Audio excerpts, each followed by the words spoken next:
There you go, Councillor White. Okay, and we'll call the meeting to order. If there's any pecuniary interest, please disclose it at the appropriate time. And our YouTube link is there for anyone who'd like to follow along. We have no correspondence and we have a delegation tonight at 6:30. So we'll have John come in. Councillor White, and I had listed John on the agenda, but Wayne Drenkin is here from Waste Management to present. Wayne's here? Okay. Oh, yes, I see Wayne. Hey, Wayne. Yes, so, yeah. And so we'll hand it over to Wayne for his presentation. Excellent. Thank you first off for having Waste Management join this committee tonight, and thank you for the delegation. I do bring regrets from John McDonald. John is traveling this evening and unable to attend, but I offered my attendance in his place, or hopefully just as good as. So first off, I'm here to present hopefully some exciting news, some developments we have at the landfill as they relate to our involvement with the End Use Committee and the ongoing development of nature trails, walking trails, etc. on the landfill property itself. I do have a bit of background here, first off, just to make sure that this committee is familiar with the End Use Committee, as well as the work that has happened on site so far. And if that's okay, I'll kind of dive into that for a minute. And then I'll ask Amanda to pull up a drawing of our proposed trail extension, and then ask for any comments, clarifications, etc. on what we've presented, and ultimately kind of looking for support from the Parks and Rec Committee in advance of a similar, if not identical, presentation to Warwick Council coming up here in the next week. So that's kind of the overall flow of what I'm looking to accomplish here tonight, okay? So first off, Waste Management owns and operates the Twin Creeks landfill. Hopefully you're all at least that familiar. And as part of that operating permit, we are required to implement an end-use plan at the landfill. That end-use plan does not come into effect until 2 years before landfill closure.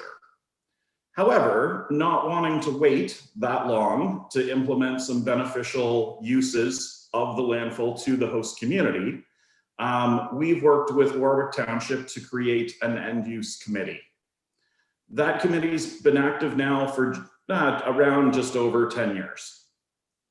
The committee is currently composed of 5 members, councillors Jerry Westgate, Colin Mitchell, and Amanda from Warwick, and John McDonald and myself from WM. The committee is also regularly attended by Heather and Andrew, both from the township. So there's a little bit of crossover happening between the different committees, etc. Since the creation of the End Use Committee, we've worked as a team to identify opportunities to utilize the buffer lands of the landfill, meaning lands sort of outside of the active footprint, in order to find a beneficial use for those lands. And we've identified walking and nature trails as kind of a need in the community and a beneficial use that suits. Hopefully you're all familiar with the existing nature trail network. As a committee, we're really proud of the trail system and the related features, and we've received a lot of positive feedback from the community about that.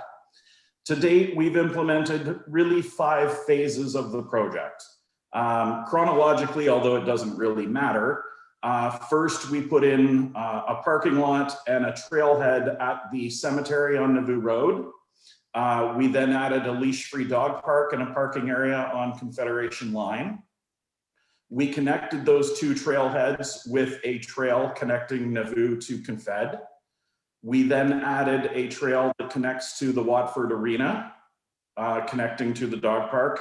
And with that, the pedestrian crosswalk crossing Confederation Line. So that's kind of the history that brings us to now. And over the last couple of years, the End Use Committee has been looking at further opportunities to expand the trail system. We identified lands owned by WM that are south of the landfill but north of Confederation as sort of the most interesting, and designed a trail extension for that area. The trail extension is available and provided on a drawing. And here at this point, if it's okay, I'll ask Amanda to bring that drawing up onto screen for us.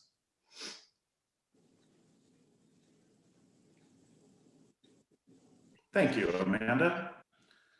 So this is only obviously a portion of the landfill. Here at the bottom of the page, you can kind of see the north arrow, predominantly pointing north. Good job on YouTube there, Wayne. But on the south, which is the bottom of the page, is Confederation Line. The leash-free dog park in the bottom left corner, and then leading on an orange trail heading north up to the Nauvoo trailhead over to the cemetery. What this drawing is intended to show is 3 phases of trail extension.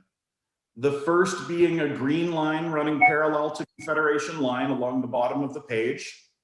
The second being a purple trail extension along Brown Creek and sort of making a loop in the bottom corner. Thank you for moving the cursor, Amanda. And third being a blue line, again running parallel to Confed, just south of the landfill zoned property that separates the landfill zoning from the agricultural zoning. Is that where all the trees are right now, Wayne? The trees currently are at both locations, so both the green and the blue running along the road and along the fence. Along the fence, yeah, okay, yep. Tree plantation kind of in the bottom corner where Brown Creek meets Confed. Okay, yep. Right, sorry, Confederation. Thank you. Yep. Each of the trails has a length, roughly green and blue are 900 meters long and purple's around 700. Combined, this will add 2,500 meters or 2.5 kilometers of trail to the existing 2.2 kilometer trail, which is depicted here partially in orange, but carries off the top of the page, okay?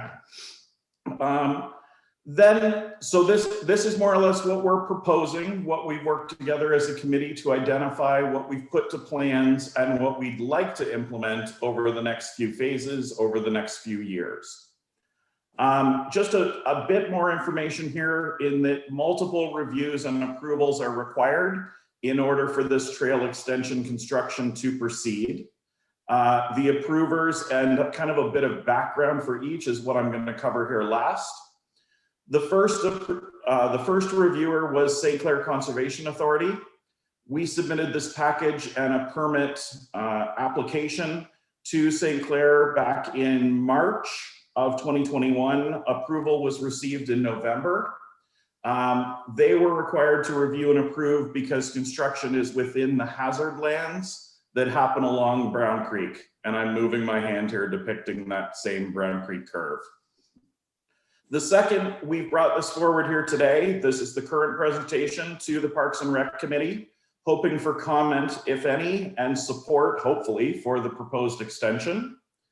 Next, we will present to Warwick Township Council, again, looking for comment and hopefully support.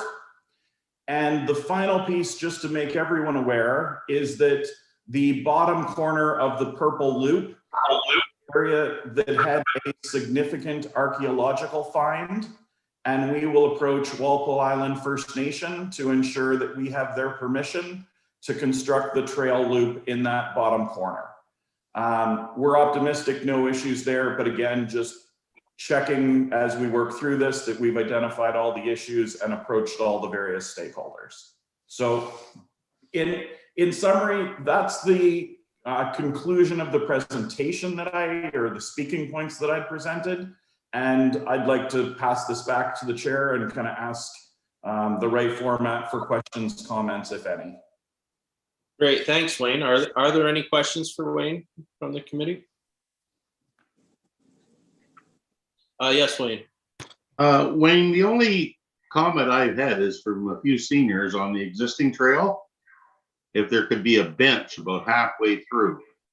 This old yes. senior is But if you, around that tree or something like that, if you could put a bench there, it'd be greatly appreciated. Yeah, we like that idea a lot, Councillor. And actually, we've been working with the township on sourcing I think it's actually a couple benches to split the existing trail up into pieces. It is our plan to get those benches installed this year, so 2020. Okay. Thank you. That's all I have. No, that's great. John, your comment? Yeah, I really enjoyed the trail. I use it a lot in the spring and the fall, especially for biking. Sometimes it's, and I've heard it from other people too, that saying it's a little too rough, gets overgrown. Sometimes the trees are smacking them in the face when they're biking, right? They're growing in too much. So is there any plan on any way or to keep the grass down more often, especially in the new part? I know it takes a few years for the grass to build up, and it's a great trail, great for everybody to use, but just gets overgrown and a little tough to use sometimes. Yeah, no, and we absolutely acknowledge that. And I think it's even okay for me to admit that we had a little bit of growing pains, and we needed to learn how the trail was going to be used and how it would need to be maintained. A couple of years into the trail, we had these comments relatively frequently. And I think in 2020, we put a good effort into improving the trail, trimming back the vegetation, and sort of smoothing everything out. And it wasn't even seniors, it was baby strollers and those sorts of things that were common comments. We do try and keep an eye on the condition of the trail. Obviously, currently is not a good time for trail maintenance. But that is certainly our plan, is to maintain the trail and make it usable for all users. Yeah, because you can't really use the Roundup, can you? Exactly. Yeah. So there's lots of prohibitions nowadays, and vegetative control is one of those. So. Okay. Good. Thank you. Yep. Thank you.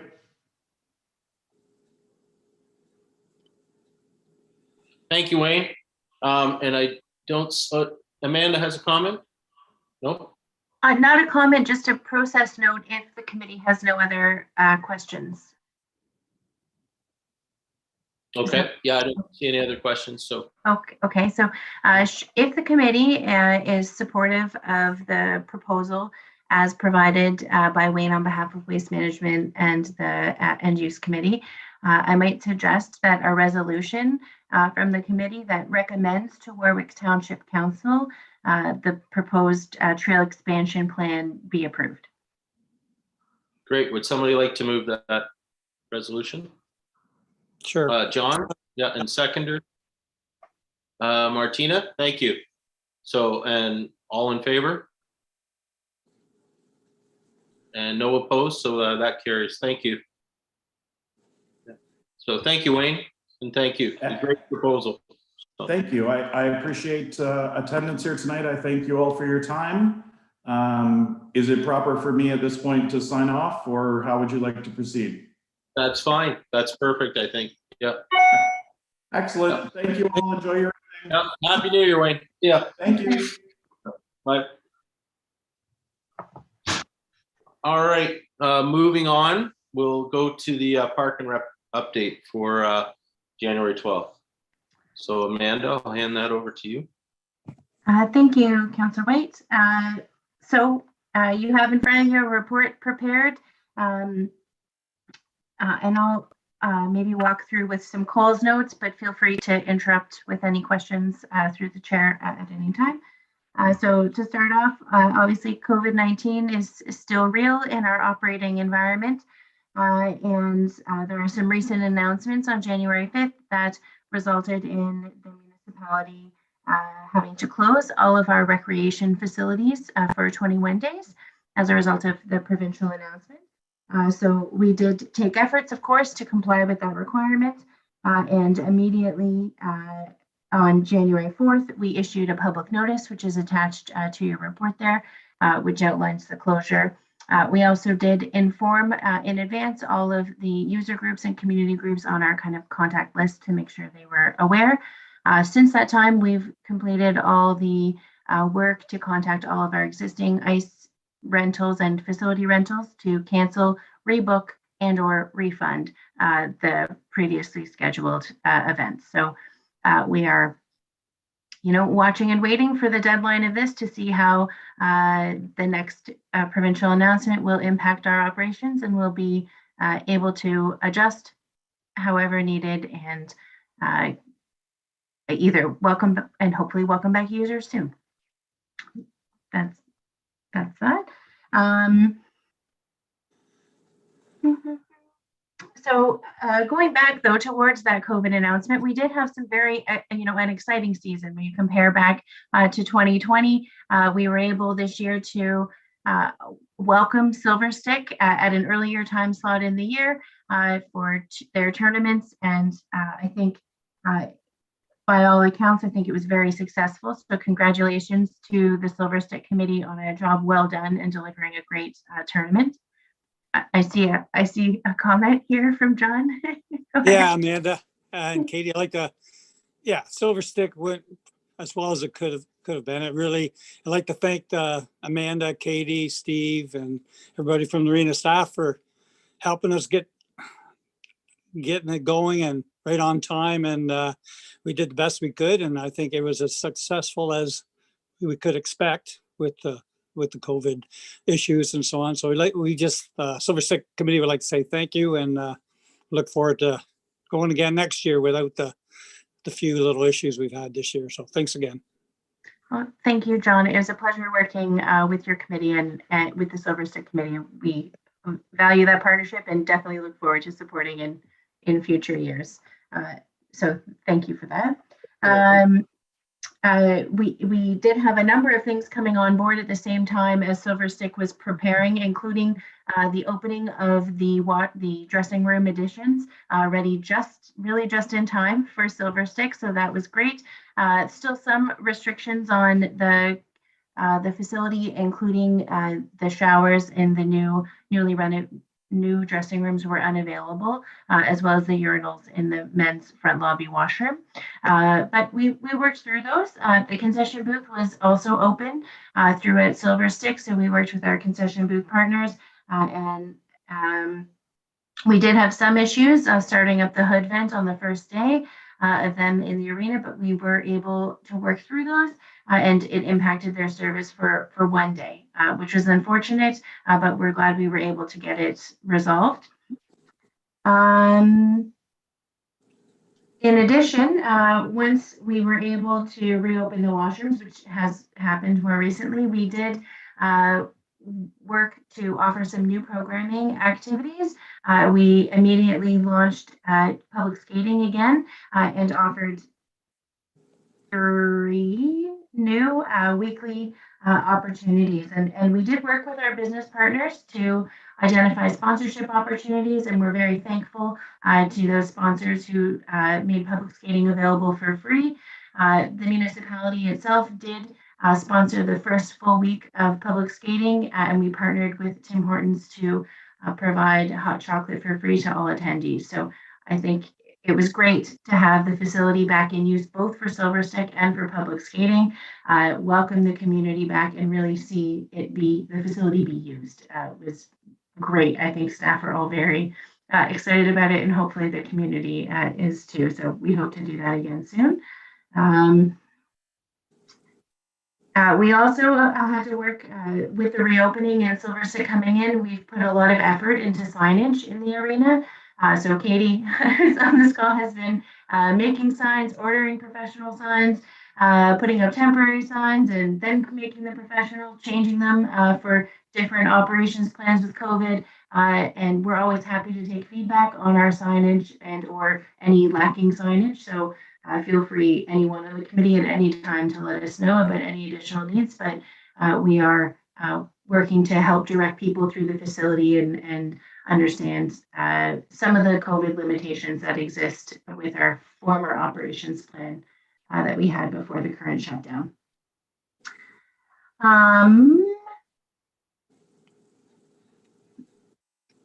And also the community centers are closed currently also for the COVID-19 shutdown. So Any questions on facilities or the arena or anything? Councillor Morris. Are the washrooms or the showers finished now and the urinals? I believe so, yes. So just early in the new year, I want to say on January 4th or just before the holidays, the valves that were on back order and have been for quite some time did come in. So it's just a matter of, I'm not sure if the contractor has installed them at this point, knowing that we're shut down, but they will absolutely be installed, all showers operational, all public, the urinals. The urinals are definitely functional now. They were functional. So they Okay. will be by the time we open back up if they're not already. Excellent. Thank you. Good question. Any other questions on that report? Martina? I was just going to say, I actually did notice the change in signage and I thought it was good. Like, it was nice to see branded signage that, you know, made people be able to go through the building without just like, you know, magic marker signs and things like that. So job well done on that one. Thank you. Thank you. And thanks. Well, it was really Katie who put her effort into that. So thanks, Martina, for that feedback. And I think we can expect more signage to be added as time goes on.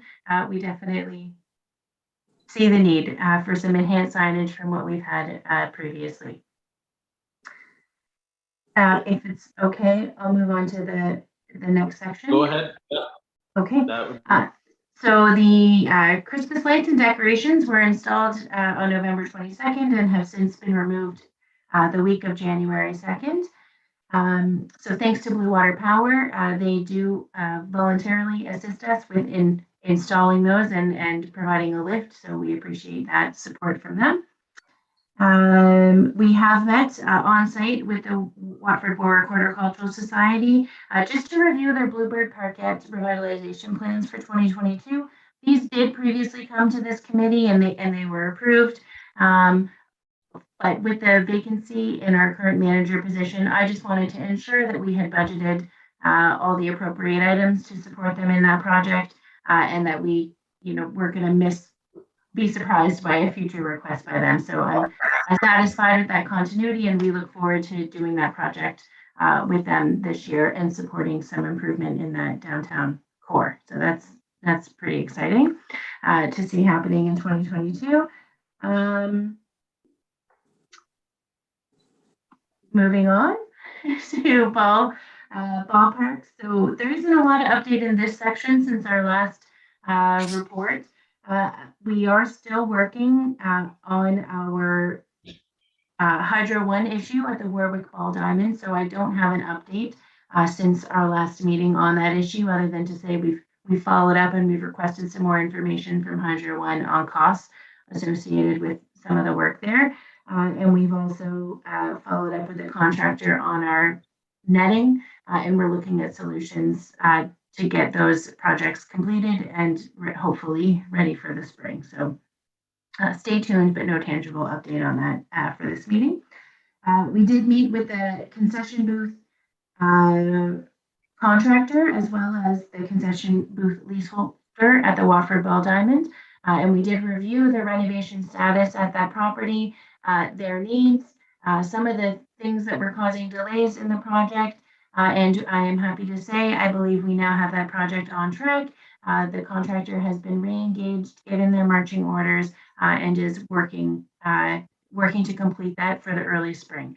So I fully anticipate a functional booth that has now been slightly redesigned to incorporate the leaseholders' comments and feedback in terms of layout and to be ready for the ball season. So that's our goal. So it'll be open. That's our goal. Stay tuned. Although I know they're very busy, I have no update on the Waterford Library or the Waterford Museum at this time. So the Waterford Library continues to offer their great services to our community, but we haven't had any specific requests to them at this time. Martina. This has been on our agenda for a long time, this same line. Who's reviewing the assessment? Like, who's it under review with? I guess is my question. So it was under review by our previous manager, and we did have some work done by an engineering firm to review both of these facilities and provide a report. I will admit, Martina, in the vacancy, I have not, in this vacant position right now, I have not made revisiting this issue our top priority. So I know that we do have reports, but I have not yet reviewed them. Other than I believe that some dollars were included in our 2022 budget to support some of the items that were identified in the reports, but I don't know the detail, but I can certainly follow up on that, Martina. Just going to make a note. We just had to prioritize, unfortunately, with not a lack of wanting, no. So we'll work on that. Renovation status. So as I mentioned previously, the dressing rooms are now available. Showers, if not already, will be operational by the time we reopen in January, if we're able to do that. The renovations in the arena are now substantially complete. We're working on scheduling a walkthrough with staff and our project manager to identify any deficiencies. We definitely note some. So if you're a user of the urinals in the men's washroom, for example, you'll see a gap at the top that needs to be repaired. There's some light switches, some paint, some other things. So we'll make sure to track that list and be diligent about getting those completed. The urinals in the men's washroom are now functional. The water service connection to the arena was completed, and unfortunate timing being both first days of the Silver State tournament, where that process happened, and it did entail a little bit of a roadway disruption on Centennial Avenue. However, we did work with the contractor to try to mitigate the impact on Silver Stick and to keep one lane open. But happy to report that connection is now complete and the roadway is paved for the winter. We really were rushing against time to get the asphalt on the last day that the asphalt plants were open. Right, we did, and so that's great. We're currently reviewing options for new furniture off the viewing platform and in the flex space area. And in the addition, windows are being installed. If you've been by, it is looking great. You see progress, and the masonry work is underway still on the addition. I believe the substantial completion for the gym masonry work is, I believe, February. So they're working on that. And the tender for the workshop to be added to the north side is still in development and delayed, but we will be working on that in January to get that part going of the project. Are there any questions on construction? Don't see any, I don't think. Wonderful. Oh. Okay. Continue on. Yep. Thank you. And then the fundraising campaign that goes along with the construction project. So I'm happy to continue to announce that George and Ron and Noel have agreed to be the co-chairs of that effort. We have now completed recruitment of a very great campaign cabinet to lead that fundraising effort. And they have had a preliminary meeting and are starting their process to support the fundraising effort. As you know, we did have a groundbreaking ceremony in October. In lead up to the end of the year, we did feel that it was important to re-engage those participants from the community who took the time to participate in our feasibility study to support fundraising. And we did correspond with them just to update them on the status of the project and of application. And we will make sure to keep them engaged as we move forward and informed as we move forward into 2022. So it's really exciting, and you guys all will hear some new information as it becomes available about that fundraising project. But it is, I think, going to be a great thing for our community. So, and we thank all of the volunteers who are helping lead that. We talked about the trail already with waste management. I wasn't sure if you wanted some background on why all of a sudden waste management was coming to our meeting talking about trails. So that's why I included this here just for context. The Parks and Recreation Tourism and Culture Master Plan was approved. We have included projects in the 2022 budget to support implementation, but I don't have any other further update on it at this time.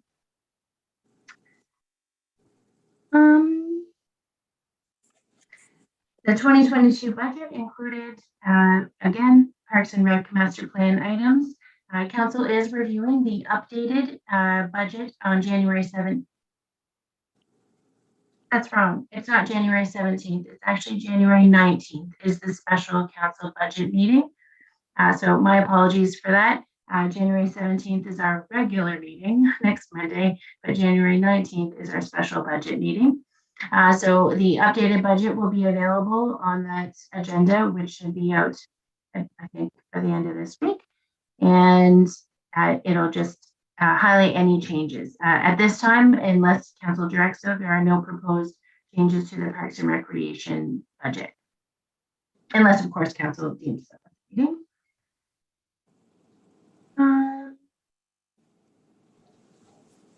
And then in terms of human resources, we continue to have weekly operations meetings as a Parks and Rec team. So myself, Katie, and Steve every week talk about priorities, and it helps set us up for the week. So I appreciate them both supporting me in helping operations continue through that process. We did have a big staff meeting in preparation for Silver Stick with our whole team, just so that everyone understood what the needs of Silver Stick were. There was some great feedback from our team, noting some improvements that in the end we proposed to Silver Stick, including preparing additional welcome and marketing material for the coaches that enter the facility. So that came directly from our staff team. So it was really helpful to have our operations team involved in help setting up that tournament and that process. We have completed some recent recruitments in Parks and Recreation, and we're pleased to welcome Kyle McNeil as a full-time operator at the arena. So that's great that he's moved into that position, and Justin Leach has accepted a part-time position.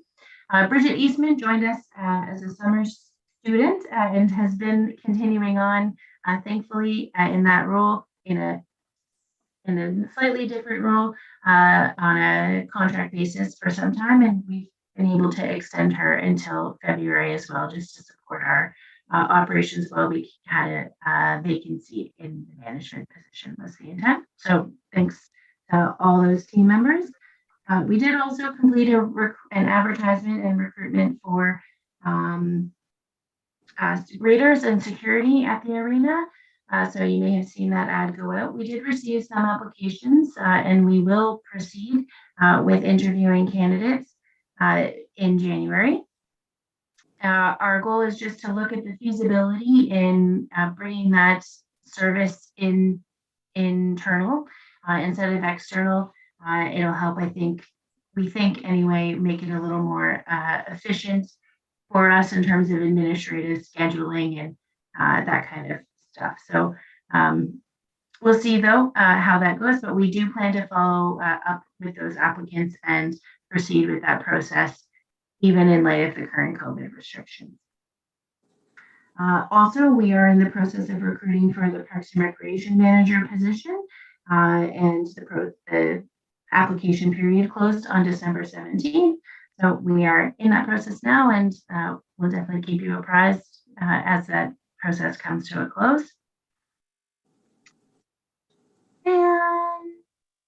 And the closure for COVID did create some changes, obviously, to our operations and to our staff team. So following that announcement, we did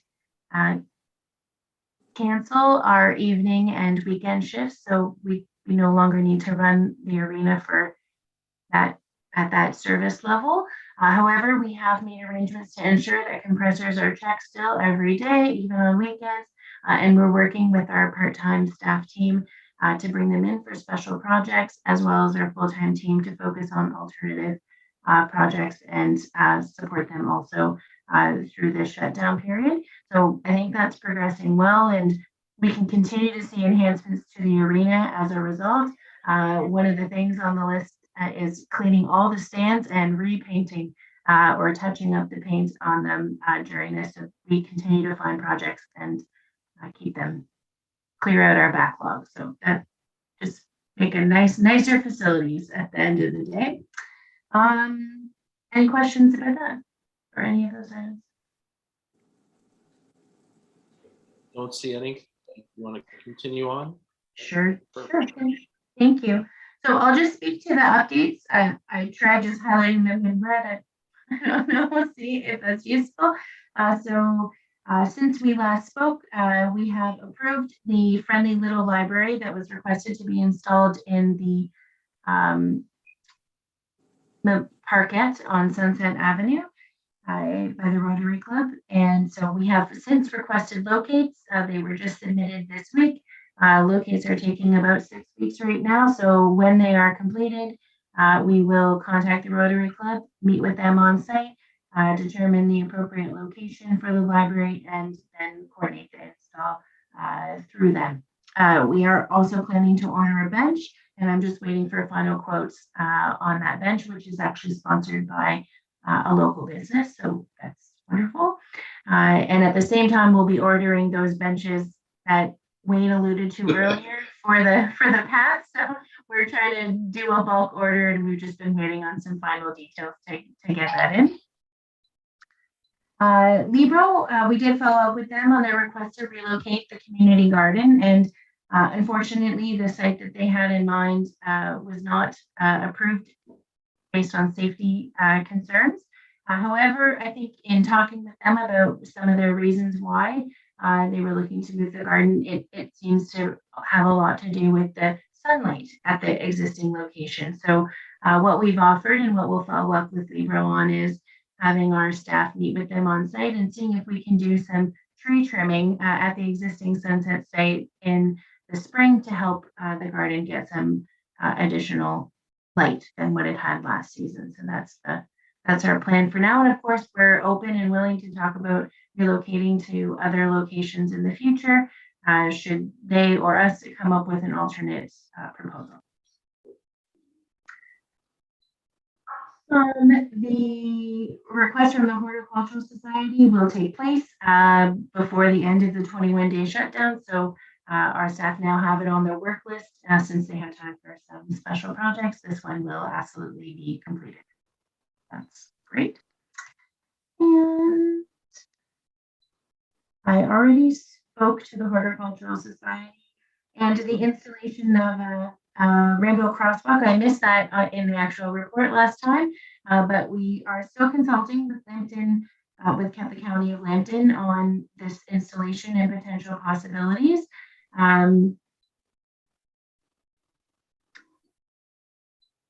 So stay tuned. I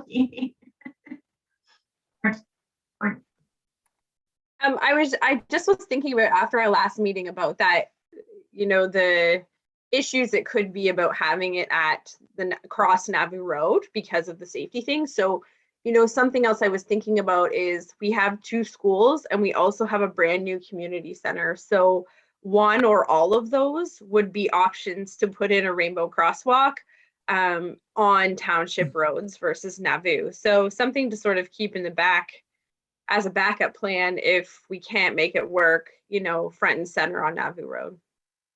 Those are great ideas, Martina. And I think you're right. There's definitely opportunity on municipal roads to pursue something like this. And maybe all the above, maybe we'll be able to talk to the county and still make it happen on Nauvoo. So our public works manager is reviewing some sites, and I hope to have an update for you at our next meeting on that.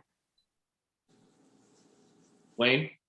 Yeah, regarding the little library the Rotary want to put in, for the locates, the township pays for that, I assume. Yes, so our locate's not free. I think they're free. No? I think they're. They're free of charge.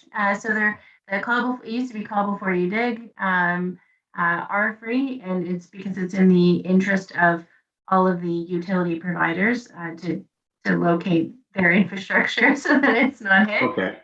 So yes, we did have some trouble. So initially we had asked the Rotary member representative to authorize saying, hey, go ahead and submit the locates.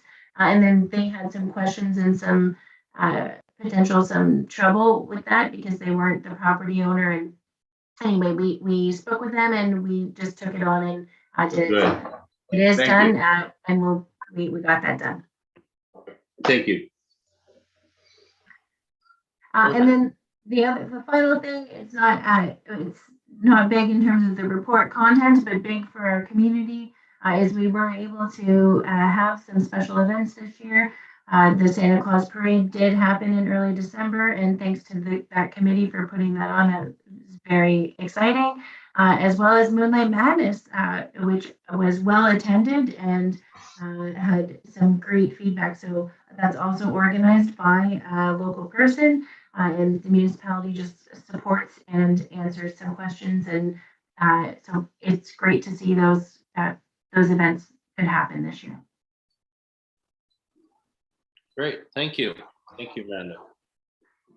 And seeing no questions, maybe we'll move on just to the minutes. If there's any omissions or errors from the previous meeting, and if I could just get a mover and a seconder that those are okay. Wayne and John, and all in favor of moving the previous meeting's minutes? Yeah, thank you. And we've talked about the proposed pathway and other business, I guess. Is there any other business that should be discussed tonight? And seeing and hearing none, can we ask for an adjournment then? Wayne and Martina, and all in favor? Excellent. Thank you, everyone. And yeah, thank you, Amanda. Good update. And we'll keep moving forward once hopefully we get opened in 21 days. So thank you all and have a great evening, and good night. Thanks, everybody. See you later.